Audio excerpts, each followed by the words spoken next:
നിങ്ങൾ ഓരോ കാര്യം മക്കൾക്ക് വേണ്ടി ജോലി ചെയ്യാൻ വേണ്ടി വെള്ളാങ്കണ്ണി പോയി അല്ലെങ്കിൽ കൃപാസനത്തിൽ വന്ന് അങ്ങനെ ക്രിസ്തുവിന് ഇടവപ്പള്ളിയോട് ബന്ധമില്ല, ഇടവകയുടെ ആധ്യാത്മിക ജീവിതമായിട്ട് ബന്ധമില്ല, സുവിശേഷ സാക്ഷ്യമൊന്നുമില്ല, അനുഗ്രഹത്തിന് വേണ്ടി കറങ്ങി നടക്കുന്ന ആൾക്കാരില്ലേ, അവരെ സഭ ഇതിലൂടെ അവരുടെ ദിശാബോധം കറക്റ്റ് ചെയ്യുന്നുണ്ട്. ഇതിനകത്ത് ഞങ്ങൾക്ക് പ്രശ്നമൊന്നുമില്ല. ഞങ്ങളിവിടെ വന്നു കഴിഞ്ഞാൽ നിങ്ങളെ കൊണ്ട് എന്തുകൊണ്ടാണ് ജോസഫ് ഞാൻ പറഞ്ഞത് ഉടമ്പടി എടുത്താന്ന്, അച്ഛനെ കാണണമെന്ന് പറയുമ്പോൾ ഞാൻ ആദ്യത്തെ ചോദ്യം എന്താണ്, ഉടമ്പടി എടുത്താന്നേ ചോദിക്കത്തുള്ളൂ. ക്യാൻസർ ആണെങ്കിൽ എന്നൊക്കെ പറഞ്ഞാൽ നല്ല വിഷയം. അച്ഛനെ കാണണമെന്ന് പറഞ്ഞാൽ അപ്പം എന്തു ചെയ്യും, ഉടമ്പടി എടുത്തോന്ന് ചോദിക്കും. എന്താ കാര്യം, ഉടമ്പടി എടുത്തു കഴിഞ്ഞാൽ എനിക്കറിയാം അവരെ കത്തോലിക്കരും ക്രിസ്ത്യാനികളുമാണെങ്കിൽ അവരുടെ ജീവിതം ക്രിസ്തു കേന്ദ്രീകൃതമാക്കിയിട്ടുണ്ടെന്ന്. ക്രിസ്തു കേന്ദ്രീകൃതമാക്കാത്ത ഒരാൾ ചങ്ങാത്തം വെച്ചുകൊണ്ട് ആരെങ്കിലും വിളിച്ചു പറഞ്ഞുകൊണ്ടൊന്നും ഞാൻ കാണത്തില്ല. എന്താ കാര്യം, എൻ്റെ ലക്ഷ്യമെന്ന് പറഞ്ഞാൽ എന്താ, നിങ്ങളെ ക്രിസ്തുവുമായിട്ട് കൂട്ടിയിണക്കുക എന്നുള്ളതാണ്. അതിന് ഏറ്റവും ബെസ്റ്റ് ആളാരാണ്, അമ്മയെപ്പോലെ ആരുമില്ല, പരിശുദ്ധ അമ്മയെപ്പോലെ ആരുമില്ല. ക്രിസ്തുവിനെ ഒരു മനുഷ്യനുമായിട്ട് കൂട്ടിയിണക്കുക. ഞാനെപ്പോഴും ഓർക്കുകയെ ആ മനുഷ്യനോട് ഹേ മനുഷ്യ എന്ന് പറഞ്ഞില്ലേ, ഹേ മനുഷ്യ എന്ന് ഈശോ പറഞ്ഞില്ലേ, എന്നെ ആരാണ് നിങ്ങളുടെ സ്വത്ത് ഭാഗിക്കുന്നതാണ് നിശ്ചയിച്ചതെന്ന്. ആ ചോദ്യം അമ്മയാണ് ചോദിച്ചെങ്കിൽ ഈശോ അങ്ങനെ പറയുമോ? പറയത്തില്ല. അതാണ് അമ്മയുടെ സ്വാധീനം എന്ന് പറയണത്. നമ്മുടെ കുടുംബ പ്രശ്നത്തിന് അന്നും ഇന്നും അമ്മ തന്നെ ഉള്ളു. എന്താ കാര്യം, ഒരു മനുഷ്യൻ അവൻ്റെ പച്ചയായ കണ്ണീരിൻ്റെ കാലത്ത് അവൻ്റെ കൈ ഗ്രഹിക്കാൻ വേണ്ടി തന്നെയാണ് യേശുവിൻ്റെ ഏറ്റവും വലിയ കണ്ണീരിൻ്റെ കാലത്ത് ഇതാ നിൻ്റെ അമ്മയെന്നും പറഞ്ഞ് നമ്മളെ ഏൽപ്പിച്ചെങ്കിൽ കർത്താവിൻ്റെ മനസ്സ് നിറവേറുകയാണ് കൃപാസന ഉടമ്പടിയിലൂടെ. പ്രത്യേകിച്ച് ശ്രുതികട ഹല്ലേലൂയ.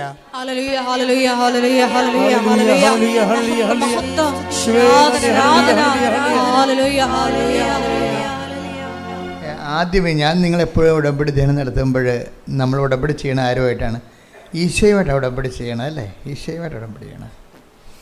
ഇതിൻ്റെ പ്രയോക്താവ് ആരാണ്, പരിശുദ്ധ അമ്മയാണ്. അത് ഏത് പരിശുദ്ധ അമ്മ, കൃപാസ അൾത്താറെ ജീവനോടെ പ്രത്യക്ഷപ്പെട്ട പരിശുദ്ധ അമ്മ. അതാണ് വിഷയം. എന്താ കാര്യം, ആ പരിശുദ്ധ അമ്മ എന്താ പറഞ്ഞതെന്ന്, ദുരന്തം ഉണ്ടാകാൻ പോണ് പ്രാർത്ഥിക്കണം.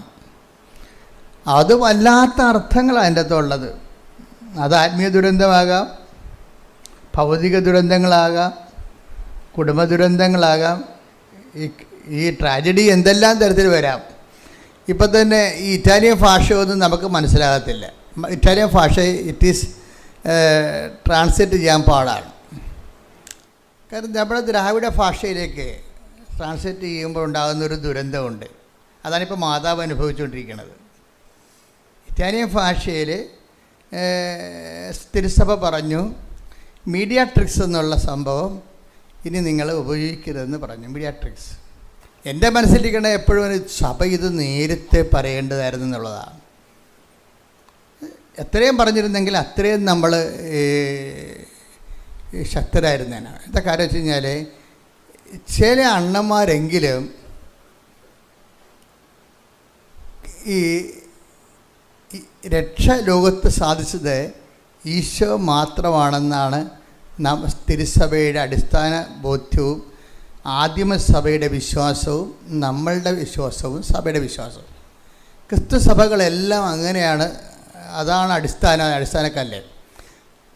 അപ്പം ചില ആൾക്കാർ ഇതിൻ്റെ അകത്ത് ഒരു 10-80 ഞാൻ ഓർക്കുന്നുണ്ട്, 86, 84 കാലഘട്ടങ്ങളിൽ മാതാവ് സഹരക്ഷകയാണെന്ന് പറഞ്ഞൊരു ഗ്രൂപ്പ്, ഈ ഗ്രൂപ്പാണ് പ്രശ്നം ഉണ്ടാക്കിയത്. ഇപ്പം മാതാവ് സഹരക്ഷകയാണെന്ന് പറഞ്ഞൊരു ഗ്രൂപ്പ് പഠിപ്പിക്കാൻ തുടങ്ങി. അവർ പഠിപ്പിക്കാൻ മാത്രമല്ല ചെയ്തത്, അവർ എല്ലാ വൈദികരെ കൊണ്ട് ഒപ്പിടിച്ച് വത്തിക്കാനിലേക്ക് കൊടുക്കാൻ മെമ്മോറാണ്ടം. ആ ചരിത്രം അറിയുമ്പോൾ മാത്രമേ ഇപ്പോഴത്തെ വിഷയത്തൊക്കെ എല്ലാ വൈദികരൊക്കെ ഉണ്ട്. ഞാനൊക്കെ പണ്ട് ഒപ്പിട്ട് കൊടുത്തതാണ്. അത് നിരുപദ്രവകരമായ ഒരു കാര്യമാണല്ലോ എന്ന് വിചാരിച്ചുകൊണ്ട് ഒപ്പിട്ടാണ്. പക്ഷേ അന്ന് എനിക്ക് അത്രയും തിയോളജിയെക്കുറിച്ച് ബോധ്യമില്ല. 84 അച്ഛനാടുമ്പോൾ പറ്റേണ്ടത് പരിപാടി തുടങ്ങിയെന്നാണ്. അക്കാലങ്ങളിൽ ഒപ്പിട്ട് കൊടുത്തതാണ്. എന്താണ്, മാതാവിന് പിന്നെ എന്താ സംഭവിച്ചിട്ട് അവർ പറയുന്നതിനുള്ള മിസ്റ്റേക്ക് എന്താണെന്നറിയാമോ? അതായത് നമുക്ക് വേണ്ടി ക്രൂശിക്കപ്പെട്ടത് പരിശുദ്ധ അമ്മയല്ലല്ലോ. ആരാ ക്രൂശിക്കപ്പെട്ടത്? അതാണ്. അതായത് മനുഷ്യൻ്റെ പാപത്തിന് പരിഹാരമായിട്ട് സ്വന്തം ശരീരത്തിലെ പീഡനങ്ങൾ അനുഭവിച്ച് ബലിദാനമായത് മനുഷ്യൻ ചെയ്ത പാപത്തിന് പരിഹാരമായി ദൈവം തന്നെ. ഇപ്പം ഇപ്പം ചില ആൾക്കാരൊക്കെ ഇരുന്ന് പറയും, ഇപ്പം ടി വിയിലൊക്കെ നമ്മൾ കേൾക്കാമല്ലേ, ഒത്തിരി പേര് അക്കാലങ്ങളിൽ ക്രൂശിക്കപ്പെട്ടെന്ന് പറയാം. ഒത്തിരി പേര് റോമാക്കാരുടെ ഒരു പ്രത്യേകമായ ഒരു ശിക്ഷാരീതിയാണ് കുരിശുമരണം. ക്രിസ്തു മാത്രമല്ല ക്രൂശിക്കപ്പെട്ടതെന്ന് ചില ആൾക്കാർ. അതെന്താ ലോകവിവരക്കേടാ, എന്താ പറയുക, അത് ചരിത്രപരമായിട്ട് ശരിയാണ്.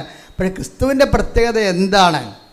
ക്രിസ്തുവിൻ്റെ പ്രത്യേകത, ക്രിസ്തു എങ്ങനെയാണ് മധ്യസ്ഥനാകണത്? ക്രിസ്തു ഒരേ സമയം ഇപ്പം മനുഷ്യൻ ചെയ്ത പാപത്തിന് ആരോടാണ് ചെയ്തിരിക്കുന്നത്? എപ്പോഴും ഞാൻ നിങ്ങളോട് പറയും, ദൈവത്തോടാണ് ചെയ്തിരിക്കുന്നത്, അല്ലേ? ദൈവിക പദ്ധതികളോട് സഹകരിക്കാതിരിക്കുന്നതാണ് പാപമെന്ന് പറയണത്. അത് ഫിഗറേറ്റീവായിട്ടാണ്, സിംബോളിക്കലായിട്ട് ബൈബിൾ അവതരിപ്പിക്കുന്നത്. ദൈവികമായ വചനങ്ങളോട് അനുസരണക്കേട് കാണും. ദൈവവചനത്തോട് കാട്ടുന്ന അനുസരണക്കേടാണ് പാപമെന്ന് പറയണത്. അതിന് ദൈവകൽപ്പനയുടെ ലംഘനമെന്ന് യോഹന്നാൻ പറയും. Take the bed of God. പാപം നിയമലംഘനമാണ്. ശ്രുതികട ഹല്ലേലൂയ. യോഹന്നാൻ 3:4. 1 യോഹന്നാൻ 3:4 പാപം ചെയ്യുന്നവൻ നിയമം ലംഘിക്കുന്നു. പാപം നിയമലംഘനമാണ്. അപ്പം എന്താണ് പാപം എന്ന് ഓക്കെയാണത്. എന്താണ് സംഭവം? പാപം വചനത്തിൻ്റെ ലംഘനമാണ്. വചനം എന്താണ്? വചനം നമ്മളെ കർത്താവിൽ നിന്ന് വന്നു കർത്താവിലേക്ക് നമ്മൾ തിരിച്ചു പോകുന്നു. അതാണ് ഈശോ അവസാനം പറയുന്ന വാക്ക്. പിതാവേ, ഞാൻ അങ്ങേ പക്കൽ നിന്ന് വന്നു, അങ്ങേ പക്കലേക്ക് തിരിച്ചു വരികയാണ്. ചില ആൾക്കാർക്ക് തിരിച്ചു വരാൻ പറ്റത്തില്ല, വഴി തെറ്റി പോകും. അതാണ് പ്രശ്നം. അതിനാണ് വചനം വെച്ചിരിക്കുന്നത്. ചൂണ്ടുപലകയായിട്ട് ഇതാണ് വഴി, ഇതിലേ പോവുക. കണ്ടാ അല്ലേ? സഭ പറയും ഇന്നതാണ് നമ്മൾ വിശ്വസിക്കേണ്ടത് എന്ന് പറയും.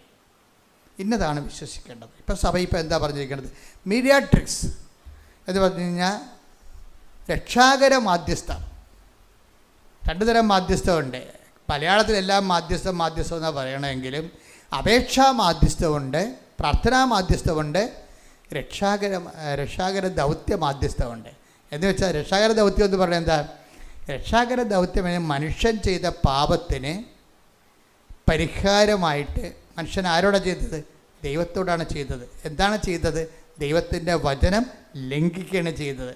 ഇപ്പം ഉള്ളൊരു കുഴപ്പം ഇവിടെ വന്നിരിക്കുന്നത്, ഇപ്പം നിങ്ങൾ എന്നോട് പാപം തെറ്റ് ചെയ്ത് കഴിഞ്ഞാൽ ഞാൻ ക്ഷമിക്കും. പക്ഷേ ഒരു പ്രോബ്ലം എന്ന് വെച്ച് കഴിഞ്ഞാൽ, നിങ്ങളെ ഇപ്പം ഞാൻ എപ്പോഴും നിങ്ങളോട് പറയുന്ന സിമ്പിൾ ഉദാഹരണമില്ലേ? എന്താ പറയണത്? നിങ്ങളൊരു കല്ല് പെറുക്കി ഒരു പട്ടി എറിയുന്നു.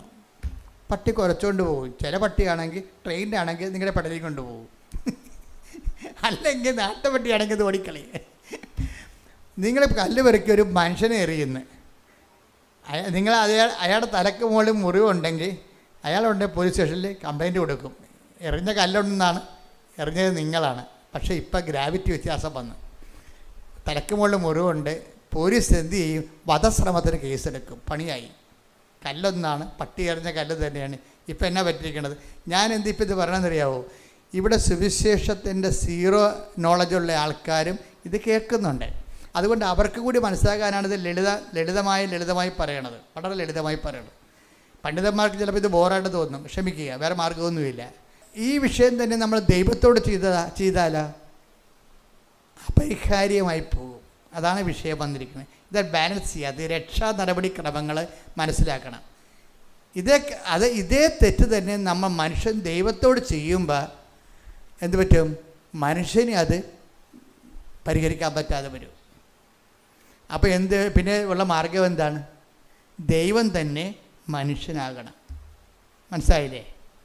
അതാണ് ഈശോ എന്ന് പറയുന്നത്. ദൈവം തന്നെ മനുഷ്യനായിട്ട് മനുഷ്യൻ ചെയ്ത പാപത്തിന് മനുഷ്യപ്രകൃതിയിൽ പീഡകൾ അനുഭവിച്ചുകൊണ്ട് ദൈവത്തോട് പരിഹാരം ചെയ്യണം. അങ്ങനെയാണ് ക്രിസ്തു മധ്യസ്ഥനാകുന്നത്. അതാണ് ഏക മധ്യസ്ഥൻ. മനസ്സിലായില്ലേ? ഏക മധ്യസ്ഥൻ മീഡിയേറ്റേഴ്സ് എന്ന് പറഞ്ഞാൽ അതാണ്. എന്നുവെച്ചാൽ ആർക്കും പരിഹരിക്കാൻ പറ്റത്തില്ല. അല്ലാതെ പ്രാർത്ഥനയ്ക്ക് മധ്യസ്ഥം വഹിക്കണം അല്ല വിഷയം. ഈ മനുഷ്യപ്രകൃതി വന്നുപോയ വരപ്രസാദത്തിൻ്റെ ശോഷണവും അത് പരിഹരിക്കാൻ നഷ്ടപ്പെട്ടു പോയ ദൈവിക ജീവനും കൃപയും അതാണ് വചനം പറയണത്. ദൈവത്തോട് മനുഷ്യൻ ചെയ്ത പാപത്തിന് മനുഷ്യന് പരിഹരിക്കാൻ പറ്റാത്തത് കൊണ്ട് ദൈവം തന്നെ മനുഷ്യനായി മനുഷ്യപ്രകൃതിയിൽ അവൻ്റെ മേലുള്ള ശിക്ഷ നമുക്ക് രക്ഷയായെന്ന് പറഞ്ഞു. Take the bread of God. ശ്രുതിക്കട്ടെ ഹല്ലേലൂയ. ഹല്ലേലൂയ. ക്രിസ്തുവിലൂടെ എടുത്ത രക്ഷ, ആ രക്ഷയ്ക്ക് വേണ്ടി എടുത്ത മനുഷ്യാവതാര രക്ഷാകരമായ പ്രക്രിയകളെ നമ്മൾ, അതാണ് ദുഃഖ വെള്ളിയാഴ്ചകളൊക്കെ നമ്മൾ ആചരിക്കുകയും ആരാധിക്കുകയൊക്കെ ചെയ്യണത്. അപ്പം അതാണ് ആരാധന എന്ന് പറയണത്. അത് ദൈവികമായ ദൈവത്തിൻ്റെ തനി സാന്നിധ്യത്തിനാണ് നമ്മൾ ആരാധന കൊടുക്കുന്നത്. ലാട്രിയ എന്നൊക്കെ പറയും, അത് ദൈവശാസ്ത്ര ഭാഷയാണ്. പരിശുദ്ധ അമ്മയ്ക്ക് നമ്മൾ കൊടുക്കുന്ന ഹൈപ്പർധൂളിയ എന്ന് വെച്ച് കഴിഞ്ഞാൽ അതിതീഷ്ണ വണക്കം. അത് ആർക്കും കൊടുക്കണില്ല. മിസ്റ്റർ സെബസ്ത്യാനോസിനോ ഔസേപ്പിതാവിന് പോലും കൊടുക്കണില്ല.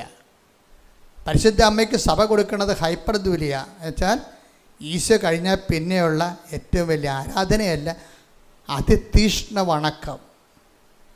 കൃപാസനത്തിൽ എന്തെല്ലാം തരത്തിൽ മാതാവിനെ അതിതീഷ്ണമായി വണങ്ങണത് ദൈവഹിതമാണ്. അതുകൊണ്ട് നമ്മളെന്ത് ചെയ്യും? മാതാവിൻ്റെ തിരുസ്വരൂപം വഹിച്ചുകൊണ്ട് കിലോമീറ്റർ വെയിലത്തൂടെ പോകും. അതിതീഷ്ണ വണക്കമാണ്. എങ്ങനെ പിന്നെ? അതല്ലേ മഴവില്ലുമായി അമ്മ നമ്മുടെ കൂടെ വരണത്. നിങ്ങൾ കണ്ടില്ലേ റാലിക്ക് മഴവില്ല് തെളിഞ്ഞത്? എവിടെയെല്ലാം ഉടമ്പടിയുണ്ടോ അവിടെയെല്ലാം ആ മഴവില്ലിൻ്റെ അടയാളങ്ങൾ. അമ്മയുടെ ഏറ്റവും വലിയ രസമെന്ന് പറയണത് അടയാളങ്ങൾ ഇതുപോലെ ദൈവം അമ്മയ്ക്ക് പ്രത്യേക അധികാരം കൊടുത്തിരിക്കുകയാണ്. എന്താണ്? മനുഷ്യന്മാരുടെ കാര്യത്തിൽ ലളിതമായി ഇടപെടാൻ. ഏറ്റവും വിദ്യാഭ്യാസം, ആധ്യാത്മിക വിദ്യാഭ്യാസം കുറവുള്ളവന് പോലും മാതാവിൻ്റെ സാന്നിധ്യം ഫീൽ ചെയ്യും. കാര്യം മാതാവ് ദൈവത്തിൻ്റെ പദ്ധതിയാണ്. അതുകൊണ്ടാണ് ഇപ്പം ഞാൻ ഫ്രാൻസിൽ ലൂർദ് പള്ളിയിൽ ചെല്ലുമ്പോഴുണ്ട് അതിതീഷ്ണമായ നാർദിൻ സുഗന്ധമാണ് നിറഞ്ഞു നിൽക്കുന്നത്. ഓരോ പള്ളിയിൽ നിന്ന് 3 പള്ളി ഒറ്റ നില 3 പള്ളിയാണ്. ആ 3 പള്ളിയിലും മാറി മാറി കയറുമ്പോഴൊക്കെ എല്ലാം. അപ്പം ഞാൻ എൻ്റെ കൂടെയുള്ളവർ പറയും അതിതീഷ്ണമായ നാർദിൻ, പുരാതന നാർദിൻ സുഗന്ധത്തിൻ്റെ ഗന്ധമെന്ന് പറയും. അപ്പം ആത്മാവ് പറയും അമ്മയുടെ സാന്നിധ്യം നിന്നെ ബോധ്യപ്പെടുത്തുകയെന്ന് പറയും. അപ്പോൾ എനിക്ക് അതറിയണം. അപ്പോൾ ദൈവം എന്നോട് സംസാരിക്കുന്നത് എനിക്ക് 100 അനുഭവങ്ങളുണ്ട്. അപ്പോൾ ഞാൻ മുറി ചെന്നിട്ട് പറഞ്ഞ് എന്താണ് ലൂർദ് പള്ളി സംഭവിച്ചതെന്ന് ചോദിക്കുമ്പോൾ ഉടനെ ഓപ്പൺ ചെയ്യും. 12:3 കാണിക്കും. 12:3 യോഹന്നാൻ്റെ സുവിശേഷം. മറിയം ഒരു കുപ്പി ആദ്യം സുഗന്ധ തൈലം എടുത്തുകൊണ്ട് അവൻ്റെ പാദങ്ങളിൽ പൂശിയെന്ന്. അപ്പോൾ ഇങ്ങനെ സ്വകാര്യ ബോധ്യങ്ങൾ കിട്ടുന്ന ഒരു 10,000-കണക്കിന് അനുഭവങ്ങളുടെ ആകത്തുകയാണ് ശരിക്കും പറഞ്ഞാൽ എന്നെ പലപ്പോഴും ദൈവം നിങ്ങളുടെ പക്ഷത്താണ്. നിങ്ങളുടെ ഈ കണ്ണീരിൻ്റെ കാലത്ത് അമ്മ നിങ്ങളുടെ കൂടെ വരും എന്ന് നിങ്ങളെ ഞാൻ ഉത്ബോധിപ്പിക്കുന്നത് ഈ സ്വകാര്യ അനുഭവങ്ങൾ മാത്രമല്ല. കാനായിലെ കല്യാണത്തിലെ അമ്മയെ എടുത്ത് മാറ്റിക്കഴിഞ്ഞാൽ ആ കുടുംബം എന്തു ചെയ്യും? വായ്പ മേടിച്ച് ആ കാര്യം അഡ്ജസ്റ്റ് ചെയ്യും, അല്ലെങ്കിൽ നാണം കെട്ട് പിരിയും. വേറെ ഒന്നും സംഭവിക്കണേ നിങ്ങൾക്കറിയാമല്ലോ. അതിൻ്റെ വിഷയം അറിയാം. കാനായിലെ കല്യാണത്തിൽ നിന്ന് ആ കല്യാണ വീട്ടിൽ നിന്ന് അമ്മയെ എടുത്ത് മാറ്റിക്കഴിഞ്ഞാൽ എന്ത് സംഭവിക്കും? ആ കുടുംബം നാണം കെട്ട് പിരിയും. എന്താ കാര്യം? ഒന്നാമത്തിൽ ഇങ്ങനെ ഭൗതികമായ ഒരു മനുഷ്യൻ്റെ വൈകാരിക പ്രശ്നങ്ങൾ കർത്താവിൻ്റെ പ്രൈമറി റെഫറൻസിലില്ല. കാര്യം എന്താണ്? ഞാൻ വന്നിരിക്കുന്നത് വെള്ളം വീഞ്ഞാക്കാനല്ല, ഞാൻ വന്നിരിക്കുന്നത് അവർക്ക് ജീവനുണ്ടാകാനും. അതാണ് വിഷയം. ആ കൃപയുടെ മധ്യസ്ഥനാണ് ഈശോ. മനുഷ്യാവതാര രഹസ്യത്തിലൂടെ മുഴുവൻ കൃപകളുടെ ഏക മധ്യസ്ഥനായിട്ട് ആര് വരുന്നു? ഈശോ വരുന്നു. അല്ലെങ്കിൽ ലോകസംഘടനകളൊക്കെ ഉണ്ടാക്കുന്ന അജണ്ടകളിലൂടെ നമ്മുടെ കാല് പിടിച്ച് വെച്ച് അവർ നമ്മളെ അടിമകളെപ്പോലെ ബാബിലോണിലോട്ട് ചങ്ങലയിട്ട് കൂട്ടിക്കൊണ്ടു പോകണ ഒരു കാലഘട്ടം ഉണ്ടായിട്ടുണ്ട്. ഒരു സംശയമില്ല കാര്യത്തിൽ. നമ്മൾ എന്ത് ചിന്തിക്കണം, എന്ത് വിശ്വസിക്കണമെന്നുള്ളത്, എന്ത് പ്രചരിപ്പിക്കണമെന്നുള്ളത് പറയുന്നതിന് ഒരു ബദൽ സംവിധാനങ്ങൾ, അന്തിക്രിസ്തുവിൻ്റെ സംവിധാനങ്ങൾ ലോകത്ത് പ്രവർത്തിക്കുന്നുണ്ട്. അത് ലോകത്തുണ്ടെന്ന് യോഹന്നാൻ ആദ്യമേ ഡിക്റ്റേറ്റ് ചെയ്തതാണ്. അത് ആർക്ക് വേണ്ടിയാണ് ലോകത്ത് ഡിക്റ്റേറ്റ് ചെയ്തത്? സഭയ്ക്ക് വേണ്ടിയാണ്. അത് ലോകത്തിലുണ്ടെന്ന്. ചില സമയത്ത് അത് പ്രബലപ്പെടും. കാര്യം നമ്മുടെ നാക്കിൽ കയറിയിരുന്നുകൊണ്ട് വേറെ ആൾക്കാർ സംസാരിക്കാൻ അനുവദിക്കരുത്. അവരുടെ നാമത്തിൽ ആദ്യം വിശ്വസിച്ചത് ആരാണ്? അമ്മയാണ് വിശ്വസിച്ചത്. എങ്ങനെ വിശ്വസിച്ചതാണ്? നീ ഗർഭം ധരിച്ച പുത്രനെ പ്രസവിക്കുമെന്ന് പറയുമ്പോൾ അമ്മ പറഞ്ഞു, ഇതാ കർത്താവിൻ്റെ ദാസി എന്ന് പറയണേ. ഇതാ മറ്റൊരു കർത്താവ് എന്നല്ല പറഞ്ഞത്, ഇതാ കർത്താവിൻ്റെ ദാസി, അങ്ങേ വചനം പോലെ എന്നിൽ നിറവേറട്ടെ. അതാണ് ഫസ്റ്റായിട്ട് ക്രിസ്തുവിൽ വിശ്വസിച്ചത് ആരാണ്? അമ്മ. അപ്പം ഫസ്റ്റായിട്ട് അമ്മ ക്രിസ്തുവിൽ വിശ്വസിക്കുക വന്ന് ദൈവത്തിന് അറിയാവുന്നത് കൊണ്ട് ക്രിസ്തു നേടിയെടുക്കാനിരുന്ന കൃപ ആദ്യമേ അമ്മയ്ക്ക് ഈശോ കൊടുക്കും അഡ്വാൻസായിട്ട്. അതാണ് hail Mary full of grace, കൃപ നിറഞ്ഞവളെ സ്വസ്തി. ആ കൃപ അതാണ് ക്രിസ്തു വഴി നേടിയെടുക്കാനിരുന്ന കൃപയുടെ ആദ്യ പങ്കാളിയാണ് അമ്മ. കൈയടിക്കട്ടെ, ശ്രദ്ധിക്കട്ടെ.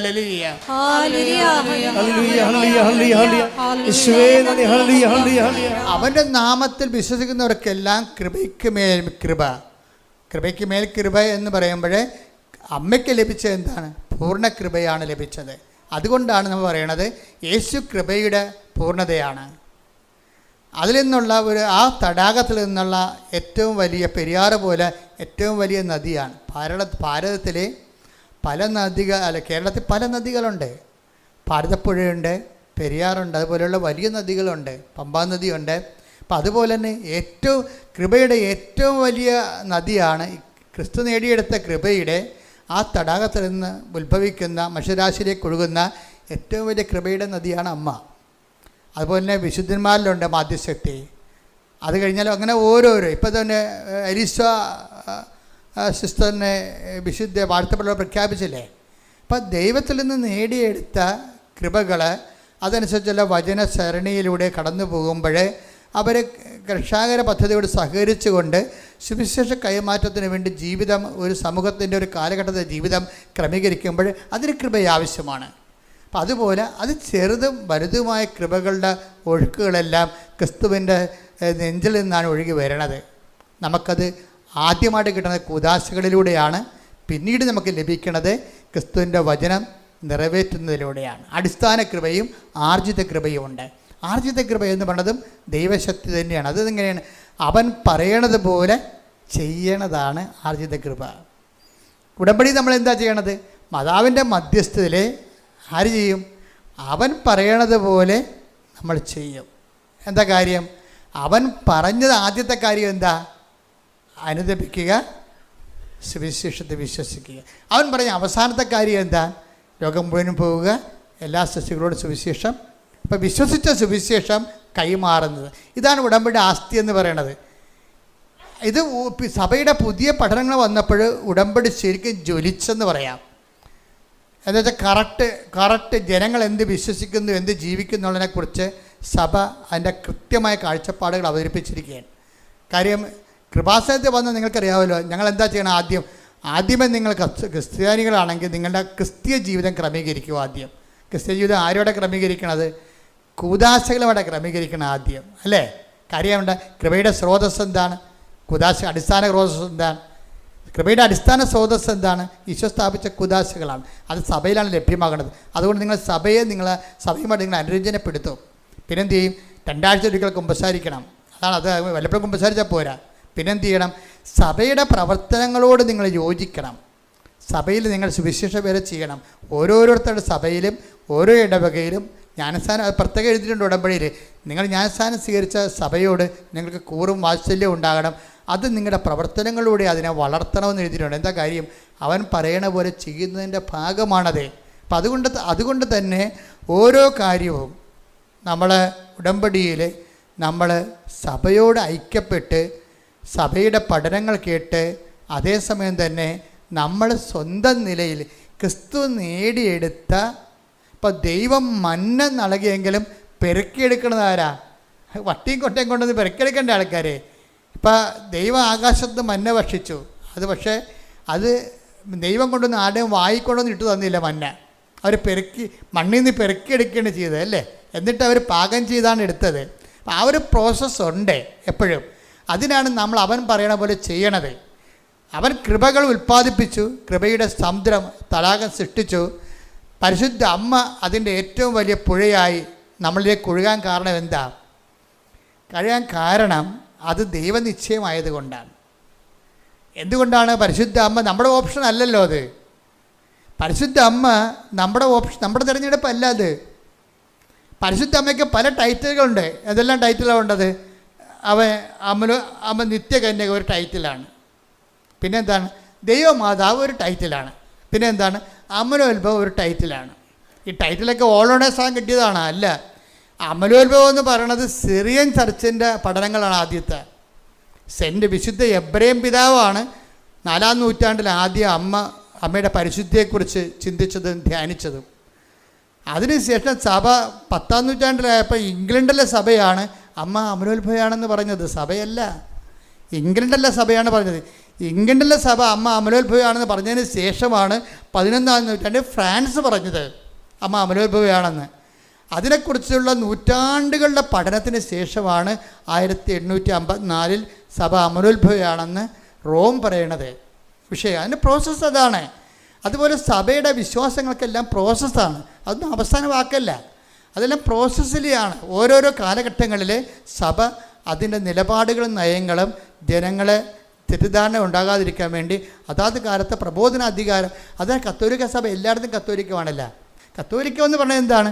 ഇവിടെ വിശ്വസിക്കുന്നത് തന്നെയായിരിക്കും അന്റാർട്ടിക്കയിലും വിശ്വസിക്കുന്നത്. ഒറ്റ വിശ്വാസം. എന്താ കാര്യം? അത് സഭയുടെ അപ്പോസ്തലിക പ്രബോധന അധികാരമാണ്. എന്താണ്? അങ്ങനെ ഒരു സഭ മാത്രമേ ദൈവം സൃഷ്ടിച്ചിട്ടുള്ളൂ. അതിന് തിരുസഭ എന്നാണ് പറയണത്, അതിനെ ഹോളി ചർച്ച് എന്ന് പറയണ കാര്യം. ദൈവത്തിൻ്റെ അപ്പോസ്തലിക പാരമ്പര്യത്തിൽ അങ്ങനെ പാരമ്പര്യം പറയാൻ ആരുമില്ലല്ലോ, അതാണ് വിഷയം. പിന്നെ ആകപ്പാടെ ഉള്ളത് ഓർത്തഡോക്സ് സഭയാണ് ഉള്ളത്, അതായത് ഓർത്തഡോക്സ് സഭ. അത് ആദിമ സഭകൾ ഇവരൊക്കെയാണ്, സിറിയൻ ആദിമ സഭകൾ, ആദിമ അപ്പോസ്തലിക് ട്രഡീഷനുള്ള സഭകൾ. ആ സഭകളിൽ തമ്മിൽ ഐക്യപ്പെടണം. അപ്പോൾ ഐക്യപ്പെടുന്നത് കൊണ്ട് തന്നെ പ്രബോധനത്തിൽ ആ എല്ലാവർക്കും സ്വീകാര്യമായ പ്രബോധനം ഉൾപ്പെടുത്താൻ കത്തോലിക്ക സഭയ്ക്കാണ് ഏറ്റവും കൂടുതൽ ഉത്തരവാദിത്തമുള്ളത്. കാര്യം എന്താണ്? കത്തോലിക്ക സഭ പോലെ കൃത്യമായിട്ടും പത്രോസിൻ്റെ സിംഹാസനം തൊട്ട് ഇന്ന് ലയോ മാർപ്പാപ്പ വരെ ചരിത്രത്തിലൂടെ കൃത്യമായിട്ടും കൃപ കൈമാറി വന്നിട്ടുള്ള ചരിത്രരേഖകൾ ആർക്കുമില്ല. അപ്പം അതിൻ്റെ വെളിച്ചത്തിലാണ് സഭയാണ് ഇവിടെ വെളിച്ചമായി ഒരു നെടുന്തൂണായി ലൈറ്റ് ഹൗസ് എന്നുകൊണ്ട് എല്ലാ സഭകൾക്കും പ്രകാശം കൊടുക്കേണ്ടത്. അപ്പം അതുകൊണ്ട് തന്നെ അപ്പോസ്തലിക സഭയുടെ ഐക്യവും അതിനുശേഷമുള്ള ഈ സഭയെന്ന് പറയുന്ന ക്രിസ്ത്യൻ ഗ്രൂപ്പുകളുണ്ടല്ലോ, ക്രിസ്ത്യൻ ഗ്രൂപ്പുകളാണത്. അത് ഓരോ കാലഘട്ടത്തിൽ ഓരോരുത്തർക്ക് തോന്നിയ വെളിച്ചത്തിൽ അവരുണ്ടാക്കിയിട്ടുള്ള കൂട്ടായ്മകളാണ്. അപ്പം അത് സഭ വേറെ, തിരുസഭ വേറെ, കൂട്ടായ്മകൾ വേറെ, ഗ്രൂപ്പുകൾ വേറെ. ഗ്രൂപ്പുകൾ പിന്നീട് വരേണ്ടതാണ്. അതുകൊണ്ട് നിങ്ങൾ വല്ല ഗ്രൂപ്പുകളും വല്ലതും പറയണമെന്ന് കേട്ടിട്ട് ഇപ്പോൾ ഗ്രൂപ്പുകൾക്കെല്ലാം ഭയങ്കര ആഹ്ലാദമാണ്. മാതാവിൻ്റെ മധ്യസ്ഥ എടുത്ത് മാറ്റി പറഞ്ഞ് ഗ്രൂപ്പുകളെല്ലാം കിടന്നുണ്ട്. എന്ത് അതൊന്നും ഗ്രൂപ്പുകളാണത്, സഭകളല്ലത്. അപ്പോഴും നമ്മൾ ശ്രദ്ധിക്കേണ്ട വിഷയം എന്ന് വെച്ചാൽ എപ്പോഴും നമ്മൾ സത്യസഭയെ പരിചയപ്പെടാൻ കഴിഞ്ഞതും സത്യസഭയിൽ പങ്കെടുക്കാൻ കഴിഞ്ഞതും ആ കൂട്ടായ്മയിൽ നിലനിൽക്കാൻ കഴിയണത് ദൈവാനുഗ്രഹമാണ്. ശ്രദ്ധിക്കട്ടെ. ഹല്ലേലൂയ. എപ്പോഴും എന്തുകൊണ്ടാണ് ഞാൻ പറഞ്ഞത്? അതായത് സഭയുടെ പുതിയ പ്രബോധനം എന്നല്ല, സഭ ചില ആൾക്കാർ വിശ്വസിച്ചിരുന്ന സുവിശേഷ വിഹിതമല്ലാത്ത കാര്യങ്ങൾക്ക് കറക്ഷനാണ് നൽകിയിരിക്കണേ. ഇപ്പം ഒരു കറക്ഷൻ വന്നിരിക്കുകയാണ്. ഈ കറക്ഷൻ ശരിക്കും ഉടമ്പടിയെ ശരിക്കും സഹായിക്കുന്നുണ്ട്. എന്താ കാര്യം? ഉടമ്പടിയിൽ വരുമ്പോൾ എന്താണ്? ഉടമ്പടിയിൽ അവൻ പറയണത് പോലെ, ആരാണ്? ഈശോ പറയണ പോലെ നമ്മൾ ചെയ്ത് ജീവിച്ചുകൊള്ളാമെന്ന് മാതാവിൻ്റെ മധ്യസ്ഥത്തിലാണ്. ആ മധ്യസ്ഥം എന്ന് പറയുന്നത് എന്ത് മധ്യസ്ഥമാണ്? മീഡിയാട്രിക്സ് അല്ലത്, ഇൻറ്റർസെസറി മീഡിയേഷനാണ്. എന്താണ്? പ്രാർത്ഥനാ മധ്യസ്ഥമാണ്. മാതാവിൻ്റെ സാന്നിധ്യ മധ്യസ്ഥമാണ്. ആ സാന്നിധ്യ മധ്യസ്ഥമാണ് നമ്മളെ കൊണ്ട്. ഇപ്പോൾ നമ്മൾ കാനായിലെ കല്യാണത്തിൽ എന്താ ഉള്ളത്? പ്രാർത്ഥനാ മധ്യസ്ഥവും സാന്നിധ്യ മധ്യസ്ഥവുമാണ്. അപ്പോൾ സാന്നിധ്യ മധ്യസ്ഥത്തിലാണ് അവർക്ക് വീഞ്ഞില്ലെന്ന് അമ്മ പറയണത്. അപ്പോൾ ഈശോ എന്താ പറയണത്? എനിക്ക് നിനക്ക് എന്ത്, എൻ്റെ സമയം ഇനിയും സമാഗതമാണ്. പാകാത്ത സമയമാക്കിയെടുക്കുന്നതിനും അമ്മയുടെ മധ്യസ്ഥമാണ് സഹായിക്കുന്നത്. ആ മധ്യസ്ഥമാണ് ഉടമ്പടി വർക്കൗട്ട് ചെയ്യണത്. ഉടമ്പടി വർക്കൗട്ട് ചെയ്യുമ്പോൾ എന്ത് ചെയ്യും? ഉടമ്പടിയിൽ സാന്നിധ്യ മധ്യസ്ഥം ഉള്ളത് കൊണ്ടാണ് യേശുവിൻ്റെ ഇപ്പോൾ കാനായിലെ കല്യാണത്തിൽ ആ കുടുംബം അനുഭവിക്കുന്ന ഒരു ഇല്ലായ്മ മൂലം ഉണ്ടാകുന്ന അപമാനത്തിനെ വിവേചിച്ച് മനസ്സിലാക്കിയിട്ട് അത് എത്തേണ്ട സ്ഥലത്ത് കൃത്യമായിട്ട് എത്തിക്കണമല്ല, എത്തിക്കാനും അത് നടപടി സ്വീകരിക്കാനും അമ്മയ്ക്ക് അർഹതയുണ്ട്, അധികാരമുണ്ട്. ആ അമ്മയുടെ അധികാരത്തെയാണ്, ക്രിസ്തുവിലുള്ള അമ്മയുടെ മാധ്യസ്ഥ സ്വാധീനത്തെയാണ് ഉടമ്പടി ഏറ്റു പറയണത്. എന്താ കാര്യം? അവൻ പറയണത് പോലെ ചെയ്യാൻ. അപ്പം നിങ്ങൾ ഒരു കാര്യം ജീവിതത്തിൽ പ്രതിസന്ധി വന്നിട്ട് മുന്നോട്ട് പോകാൻ പറ്റുന്നില്ലെങ്കിൽ സുവിശേഷ വിഹിതമായി ജീവിതം ക്രമീകരിച്ചാൽ മാതാവ് നിങ്ങൾക്ക് വേണ്ടി മധ്യസ്ഥം വഹിക്കുമെന്നാണ് ഉടമ്പടി പ്രഖ്യാപിക്കുന്നത്. കൈയടിച്ച് ശ്രദ്ധിക്കട്ടെ. Hallelujah. Hallelujah, hallelujah, hallelujah, hallelujah, hallelujah. മഹത്വം, മഹത്വം.